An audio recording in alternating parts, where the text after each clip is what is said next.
Hello, I am Matthew. I am a vet from Philippines. I have been working as general practitioner for the past 3 years. I have been interested in veterinary ophthalmology and I knew the iVet from the social media and I applied for observership program.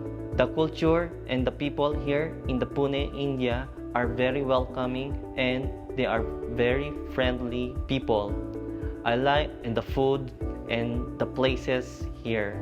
During my observation ship, I have seen a lot of simple and complicated cases and I amazed and learned how they manage and diagnose and treated medically and surgically.